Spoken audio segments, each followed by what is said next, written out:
Сәлеметсіздер ме оқушылар?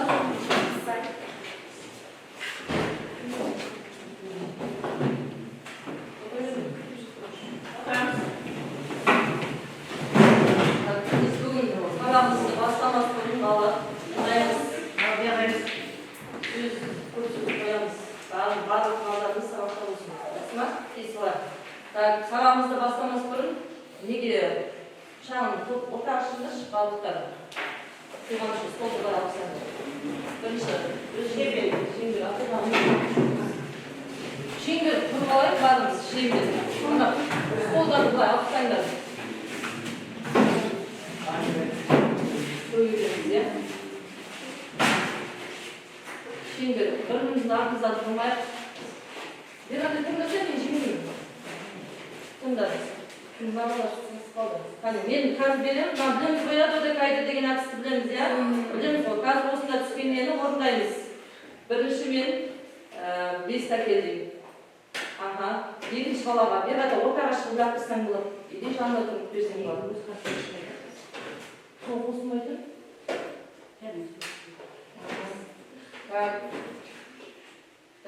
Көршің туралы жақсы қасиетті айт. Көршің туралы екі жақсы қасиет айтшы. Ренжімейді, ақтыңын нақтырып бересіңдер.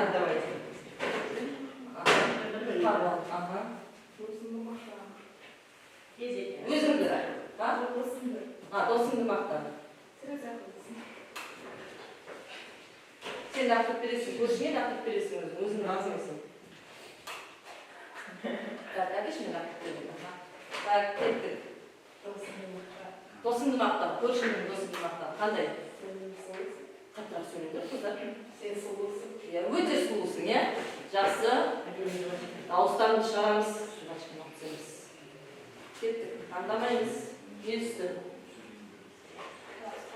Тараспалдың қайдады? Амандасасың көршіңмен. Кеттік. Жақсы. Тамаша. Өлің айтып жүрмексіз ма? Қазір өлің өлік айтқызам жылдардың біреуіне.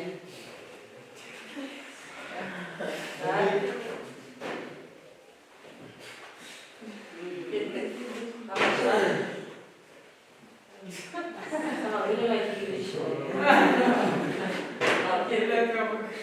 Таңдамайды.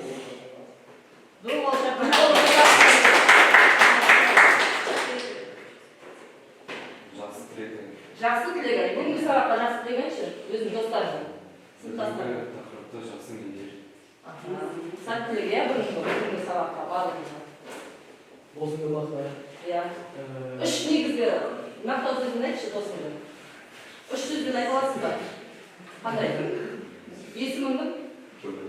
Жанали. Жанали қандай? Ақылды. Ақылды. Тыңдаймыз. Бірімізді тыңдап үйренейік. Ақкөңіл ма? Шыншыл ма? Кеттік. Жанали. Үш жақсы қасиетін айт. Үш жақсы қасиетін айт. Ал кеттік. Білмейміз. Ақылды, бізге оқитын адам. Тамаша жарайсың. Досымен жүрек иесін сал. Досымен жүрек иесін.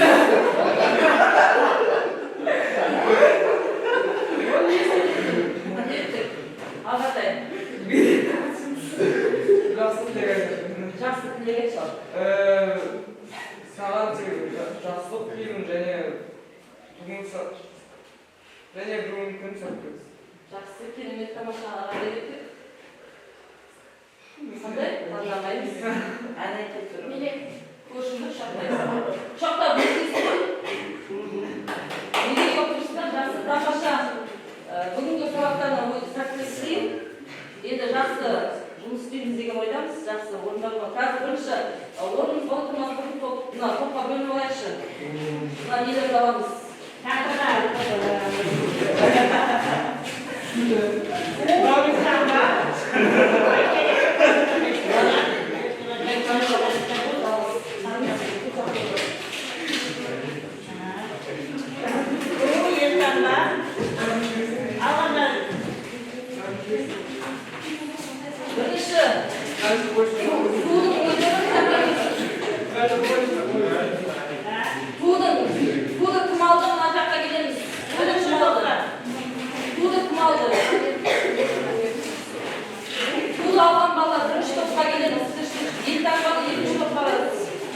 Екінші топқа.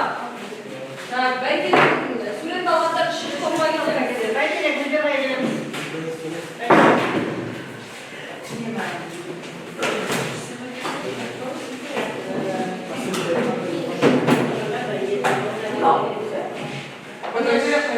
Бәйтерек үшінші топқа мына жақта. Бәйтерек выбирай.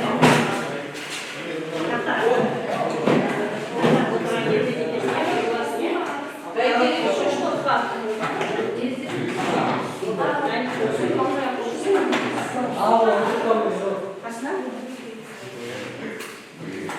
Болтқа, бөліп болтқа кетіп барлығымыз бір арада қараймыз. Сабақты бастамас бұрын алдарыңдар мынандай жаңағы мен ұялы телефон аппаратқа болатынмын. Бұл бізде оқушы өзін-өзі бағалайды. Бүгінгі сабақты қалай өзі меңгерді, қандай сұрақтарға қалай жауап берді, қандай тапсырманы орындады. Өтірік балды қоймаймыз. Әркім өзінің малын өз тиісті бағасын береді деп ойлаймын. Так, кімде жоқ, маған айтыңдар. Кімде жоқ? Так, кімде жоқ мен сөйлеймін. Так, кімде жоқ? Болды ма, барыңызда бар ма? Бар ма? Мына жерге өзіңіздің аты жөніңізді жазамыз. Аты жөндеріңізді. Кімде жоқ? Аты жөндеріңізді жазасыңдар бірінші басына. Фамилия, инициал жазсаңдар болады, жетеді. Сосын үй тапсырмасы, каждый тапсырмада кім қанша балалды сол баланы өздері қойып тұрасыңдар. Птичкамен жақсы ма? Бірінші бізде үй тапсырмасы түрлі түсті конфеттер арқылы. Аға сіз сұрақ қойып тұрасыздар.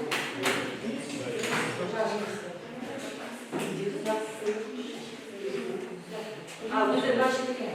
Так, мына жерден бір конфетті таңдап аласың, ішінде сұрақ жазылған. Ішін ашып. Иә, ішінде. Бір конфет атып қалады, бұл менің атынан сіздерге бонус. Бір оқушыға. Алыңдар. Ашамыз, тездетіп конфетті. Реально тездетіп ашамыз.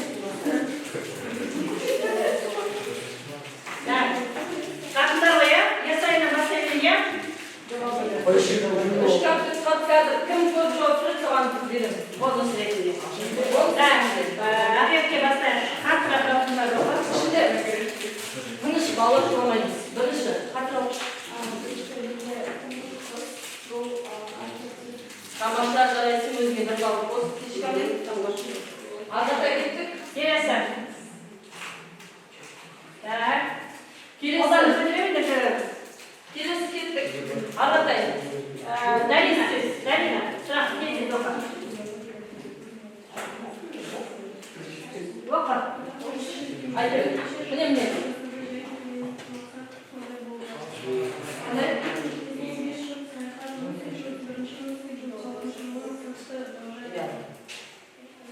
Шаңыздардың беру келетін неше жыл саяхат жасады және кеменің мақсаты қандай болды деген сұрақ болған. Даринада жауабы дұрыс, иә?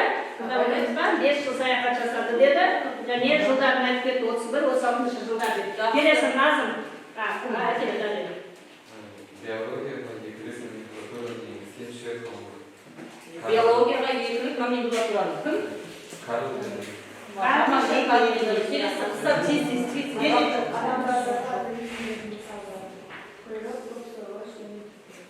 тамаша. Келесі. Келесі.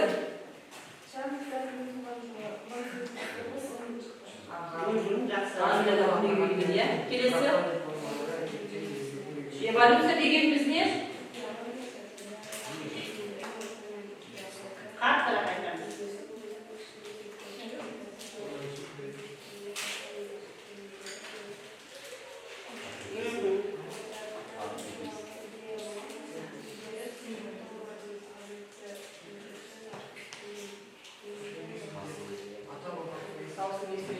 Эволюция дегеніміз не? Кім айтады? Менен бір конкрет болмыс болады. Эволюция дегеніміз не? Қаттырақ айтыңдаршы, эволюция дегеніміз. Тіршілік иелерінің әлемі дамуы. Келесі. Алыстағы ата-ана камера формаларда әлемде кездесетін белгілер пайда болды. Ата-баба Жақсы. Қыздар, келесі мына жақта. Алина Адина? Қандай? Төрағының алғаш енгізген швед-балығы Джон Рей. Келесі. Табиғаттың тұрақтылығы, өзгермейтіндігі және бастапқы мақсаттылығы туралы метафизикалық дүниетаным. Иә, метафизикалық дүниетаным ол Ол қандай? не апай? Ол қандай? Кім айтады жауабын? Дүниетаным, метафизикалық дүниетаным. Жауабын кім айтады? Тездетеміз. Кім айтады? Ешкімде жоқ, бұл жауапсыз қалды. Жақсы, жаңа кім жауап берді, сол өздеріне балдан қойылтыңдар.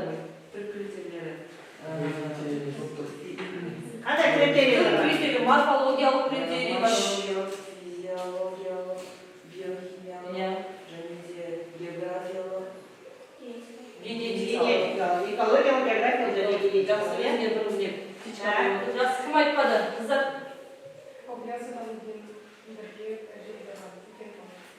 Тамаша бір нені қойып. Келесі. Белгілі бір таралу аймағында заң ауысым өсетін жеңілдердің белгілі бір түрде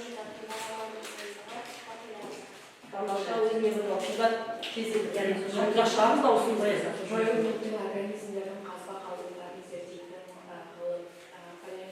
палеонтология. Жақсы, тамаша. Жанали? Адам шоу-тегі және жұмыстық сұрыпталу кітабы жарында жылы жарияланды. Жауап беріңіз. Қандай жауап?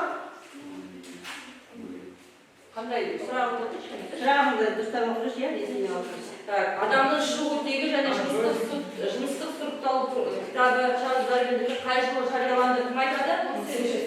1800. Тамаша, жарайсың. Значит, Айбек, сен айтып бір сұрағыңды қойдың ба? келесі. Қоя ғой. Айбек. Кетті бағатай. Кімдер? Кімге сұрақ қоймадық? Кәміп сосын. Болдық па барлығымыз? Кәміп сосын жесін. Болдық па? Барлығымыз болдық. Үй тапсырмасын түсінікті ма?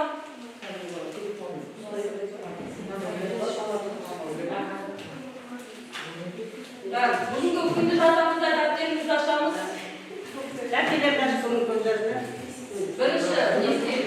Күнді жазып қойыңдаршы. Қараймыз да жазып Күнді ғана жазып қоямыз. Бірінші тақтаға назар аударамыз, түгеліміз. Кеттік. Қосамын деді. Көрінді ма? Эволюция теориясы биологияның іргетасы болып табылады. Болмаймыз. Ол осыдан 3 миллиард жыл бұрын басталған өмір тарихында бүкіл тіршілік атаулының қалай байланысатынын көрсетеді. Олардың барлығы ортақ ата тектен таралды.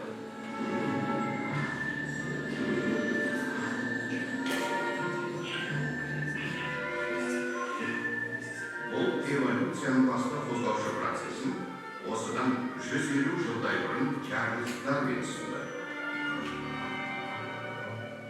Сол уақытта барлық түрлер жеке дара жаратылып, өзгеріссіз күйде болады деп есептелінгенімен, ғалым өмірдің тұрақты өзгерісте болатынын көрсетті. Дарвин табиғаттың революциялық көрінісін тіршілік үшін қарқынды күрес ретінде көрсетті. Даралар арасындағы, түрлер арасындағы және олардың физикалық ортасы арасындағы ұдайы күрес. Дарвиннің айтуынша, бейімделуге итермелейтін қатты қысым эволюциялық алға басудың негізгі механизмі болды.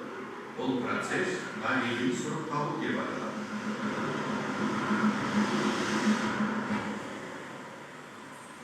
Табиғи сұрыпталу теориясы негізінде бар жоғы 4 негізгі қағида жатыр.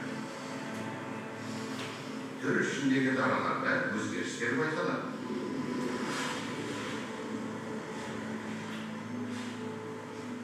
Бұл өзгерістер ата-аналардан ұрпақтарға беріледі.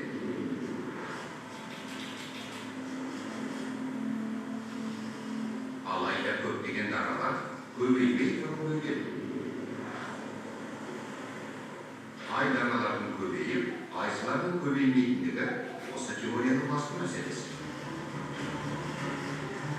Қоршаған ортаға икемдегіш қасиеттерге барынша ие даралардың бірі қалып, көбею мүмкіндігі өте жоғары.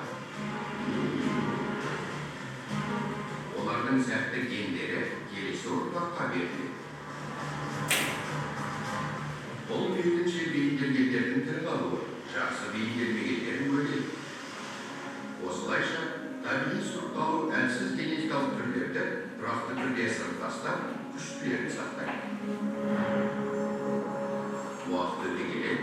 өзгерістер популяцияның әр алуандылығы мен жаңа түрлердің пайда болуына алып келеді. Сонымен, өмір үшін күрес жолында табиғаттың әр алуан әрі әсерлі түрлері пайда болады. Ал жетісіндік видеодан кейін не айтылады? Приколсыз. Не айтылады? Біз бүгінгі өтетін тақырыбымыз қандай? Сонда әр адам эволюция еткен. Иә. Типа любой ағза эволюция еткен. Иә. Сосын тағы не айтамыз? Скорее всего, того, ағзаларды тұрақталу өзгерісі. Иә. Мысалға табиғи сұрыпталу мен одан сұрыпталу екеуі негізі қатарынан жүреді. Одан сұрыпталу адамның қатысуымен жүретін болса, адамның саясымен. Табиғи сұрыпталу ол адамның ешқандай байланысы жоқ. Ол табиғатқа бейімделе алғандары, сол ортаға бейімделе алғандары тірі қалады, бейімделе алмағандары не істейді? Жойылып кетіп отырады. Яғни бүгінгі біздің табиғи сұрыпталу, яғни дәптерлерімізді ашып, бүгін күнжас қоя тақырыптарымыз табиғи сұрыпталу. Сабақтың тақырыбы табиғи сұрыпталу және оның түрлері, тіршілік үшін күрес, тіршілік және түр аралық. Қазір осымен жұмыс жасайтын боламыз. Балалар кішкене ақындады. Сабағымыз жазылымда табиғи сұрыпталу, оның түрлері.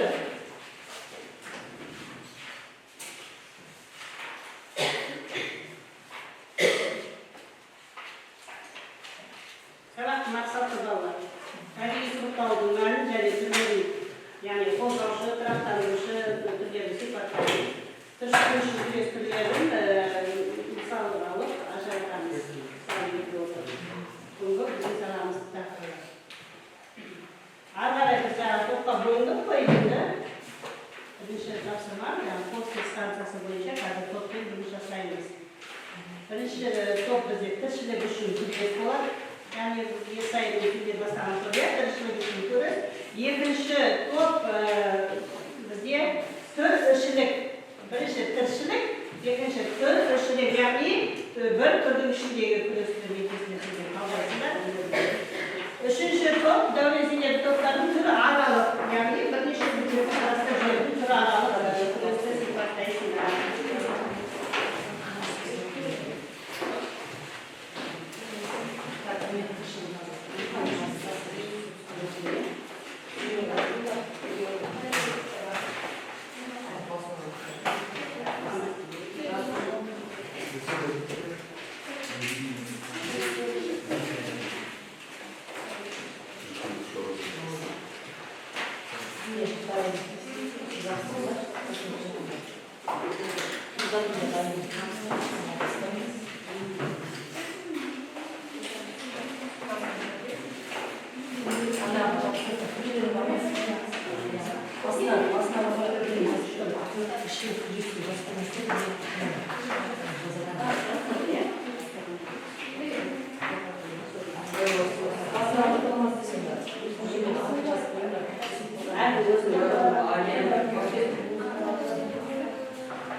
Не после бәрін қатырымыз бағалаймыз.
Мысал, ертеңдеші? Мысалға қазіргі Тіршілік үшін күрескен. мысалға француздар дүниесіне қарасақ, типа бір күнге ерте өскен құстар больше выживают, типа да, ұзақ өмірде олар тірі қалады. Ал слабылары балаға тамақ жетпей олар қайсыз. Жақсы. Тағы да бір мысал, жең мысал келтірші. Мысалға, тұрғын не, қоян мен қасқыр не істейді? Жемтігін аулау үшін қорек керек пе оларға? Я қорек керек. Шырша не істейді? Қорек жару үшін күресе ма? Күреседі ғой. Ағашта да күреседі. Барлық тірі өзінің қорек үшін, жару үшін, өздерінің азық үшін барлығы күреседі. Ол бізде тіршілік үшін күрес. Тіршілік үшін күрес бізде кімнің еңбегі? Чарльз Роберт Дарвиннің еңбегі. Жақсы, тамаша. Бұл топты бағалайтын түраралық күрес бағаландар. Үш топ болады. Бұл негізі бұл неге тапсырмаға 3 балл беру керек. Егер 3 топтасында 3 балл болып беріледі, екеу болса, екеу болса. Кеттік. Неше балл береміз? Тамаша, 2 балл өздеріне қоясыңдар. Кеттік. Екінші. Тіршілік күрес. Кеттік. Шам істейсіз, да?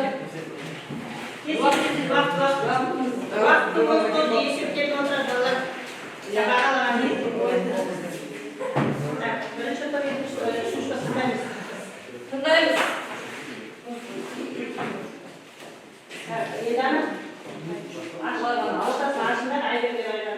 Кеттік. Тіршілік күрес.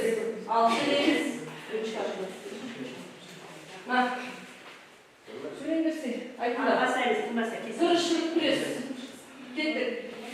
Бір пример адамдарлар арасындағы күрес. Бұл мысалы екі Айымдың өз тамағына үшін күрес. тамаша тыңдаймыз. Кеттік. Ағатай. Тіршілік күрес дегеніміз бірге жататын даралардың қорек қойылын жарық қорғау үшін күресі. Жақсы. Қорегі, жарығы үшін күресі, я? Ағатай. Сөйлесі. Кеттік. Қайнасы. Мысалдар болыңыз, тіршілік күрескен мысалдар. Когда крик уселись в пределе аватар, крик уселись. Он через нее съездили разряд. Ағаштар жарық үшін күресе ма? Биікте күресе ма? Бұғылар, ұрғаш мүйіз үшін не істейді? Мүйіз күресе ма? Қояндар азық үшін күресе ма? Күреседі. Яғни бұл бізде бір үшлік күрес. Бір түрдің ішіндегі. Бір түрдің ішіндегі күрес айтамыз, түсініп па? Бір түрдің ішіндегі азық үшін, қорек үшін, жарық үшін күрес болады. Бірақ салады. Жалпы тіршілік күрестің негізгі 3 бағытын айтыңызшы бізге. Қандай? Қоректік үшін, жыныстас әріптесі үшін, аумақ үшін күрес. Жақсы, тамаша. Тіршілік күрес үшін ол туған күрес бол және жанама күрес бол. Жақсы. Бұл топты бағалайды, тіршілік үшін күрес. Бірінші топ бағалайды. Бірақ қалма? Жақсы, тамаша, бір баллы қоямыз. Мені солай. Кеттік, Ағатай.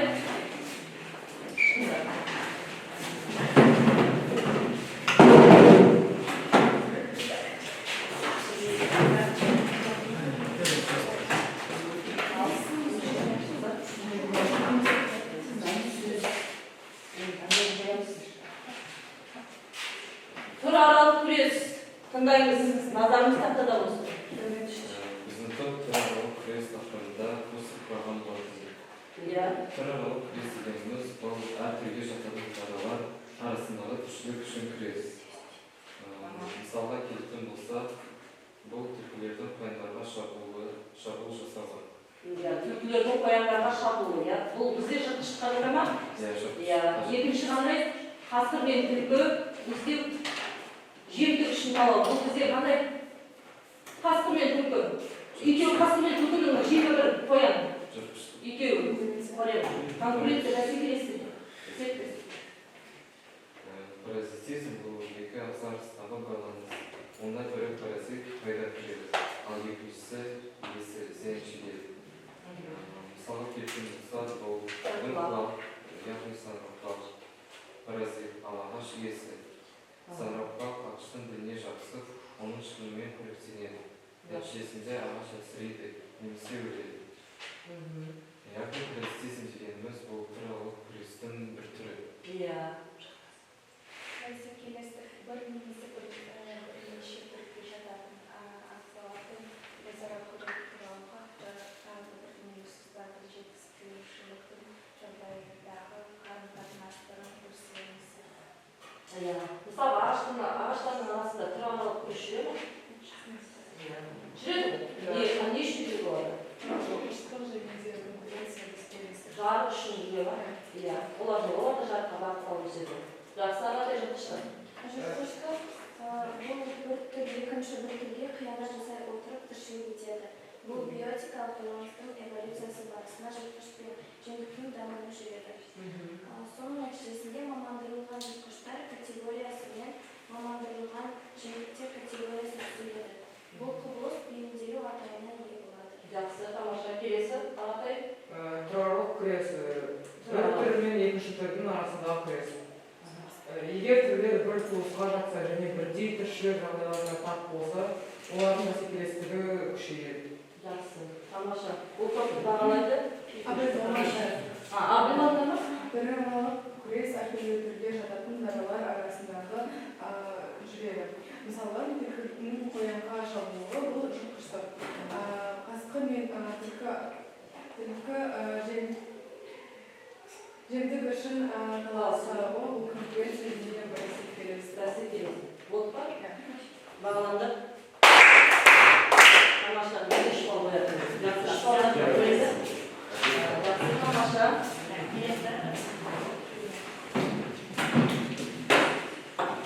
Келесі бізде тақтаға құлсалаңғы арналған тапсырма. Қазір мен ауданына не беремін? Тапсырмалар береді.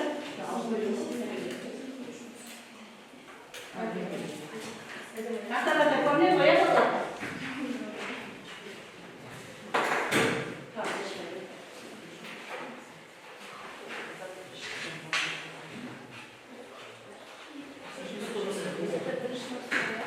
Бірінші сұрақ, бірінші нені оқисыңдар да? Бірінші топ сендердің сұрақтарың. Алдаттарға бұқар оқып, сосын жауабына қандай сұрақтар ағайындар сол жерде өмір сүреді. Ал кеттік, бірінші топтың несі? Ағайындар сол жерде өмір сүреді. Сол ортада қара түсті аюлар байқалып жыртқышқа жем болады. Қандай сұрақтар? Бірінші, бұл қандай сұрыпталу? Ойланасыз 1 минут. Дайынба сұрақтардың, жауаптарын дайын болса қолдарыңды көтеріңіз.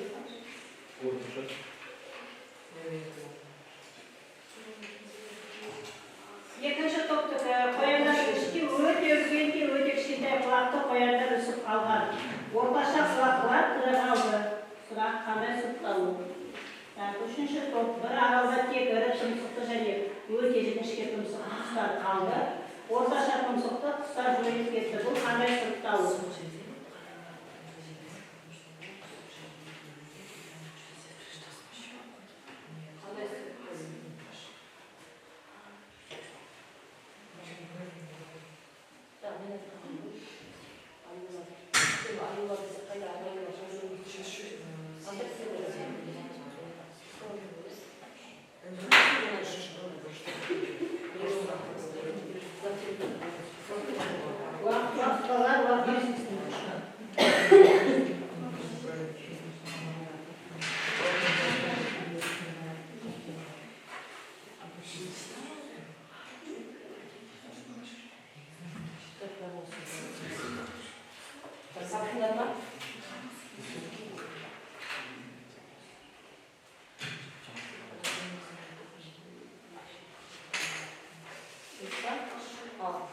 Бірінші топ. Бірінші топ. Жастар дайын ба? Бұл қандай сұрыпталу?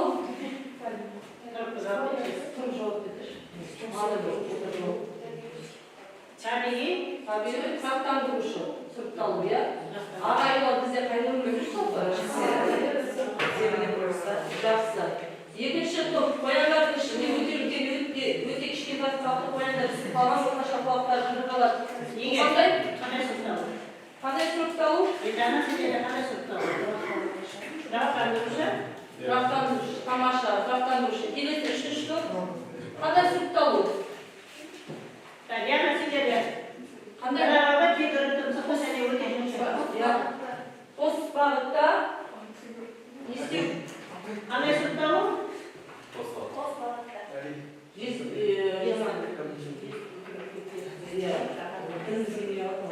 Яғни кім жауап берді өздеріңе? Үш балдар жойылды.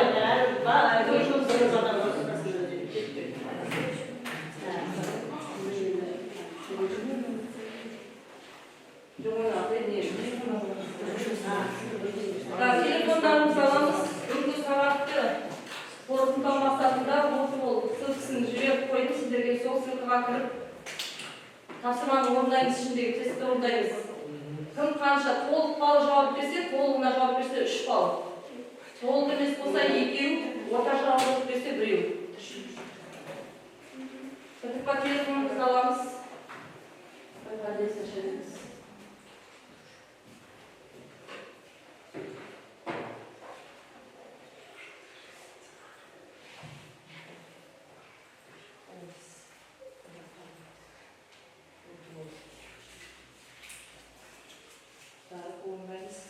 Güzel kaçta var.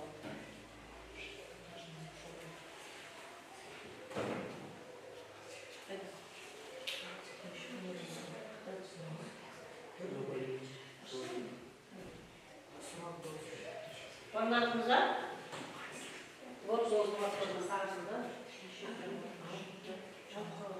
aşağıda şu an sağlığında sılkı başı destekimiz var.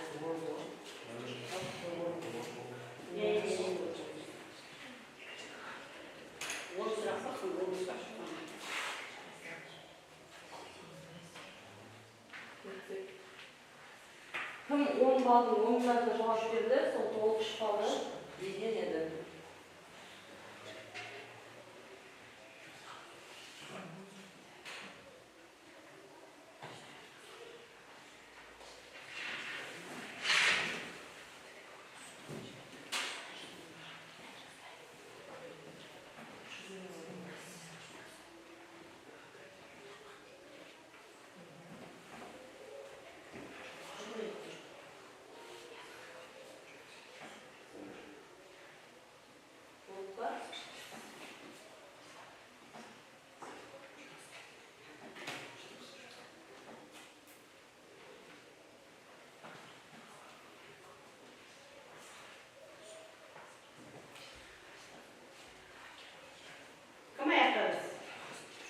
Кім аяқтады, кім болды?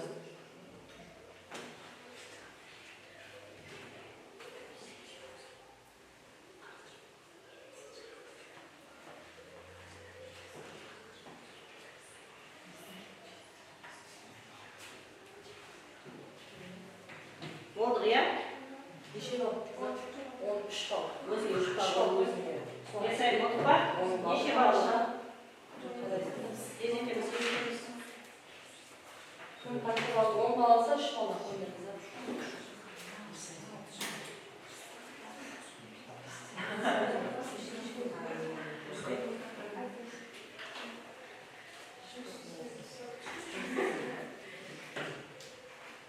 Болды ба? Болды ма? Не нәрсе болды ма? Болды ба? Болды ба? Болсаңдар ма? Неше бас? Тамаша 3 бал. Жауап берсіз топ. Негізін жасап топ. Жақсы, тамаша. Жақсы. Так. Болды ба? Болғандар біз позитке кіреміз, ссылкасын жібердік. Кері байланыс жасаймыз бүгінгі сабақта. Рефлексия. Ана жерде шығады өздері. Тіршілік үшін күрес. Кім тіршілік үшін күрес, сол бағыт қараңызды. Білем қоямын, плюс 20 жаза бересіздер. Кербайлар сылалар патент несі бойынша, соттығыз бойынша кербайлар зәр топ өзінің несіне тиісті келесі жылысты. Бағаны жазады. Две бағана жылауыз, Екі болын. бағана жылауыз. 7 ма?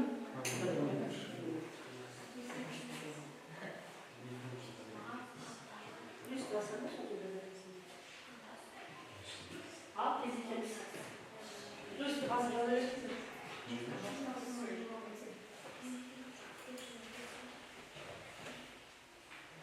Бүгінгі сабақтан сендердің кері байланыстары.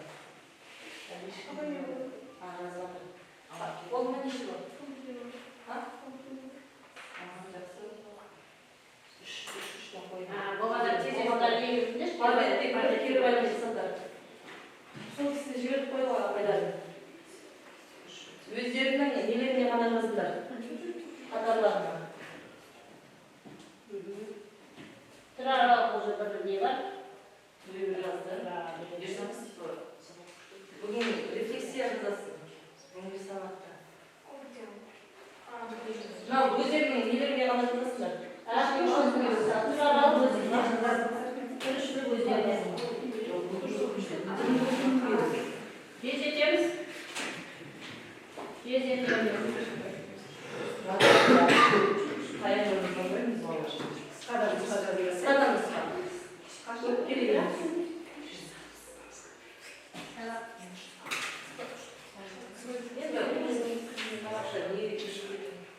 Он барлығын тізіп жазып қысқадан ұсқа балалар әне мәссаған ішіміз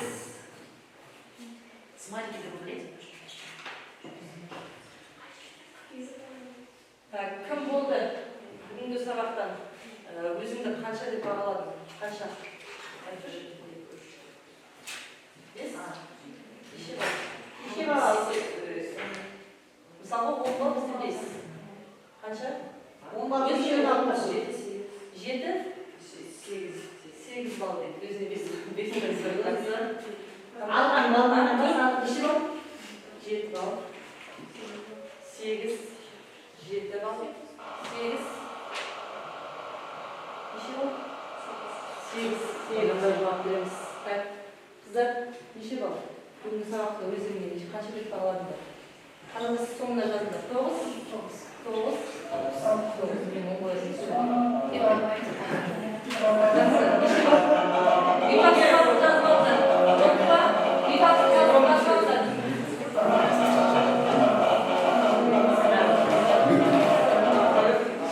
үй тапсырмасы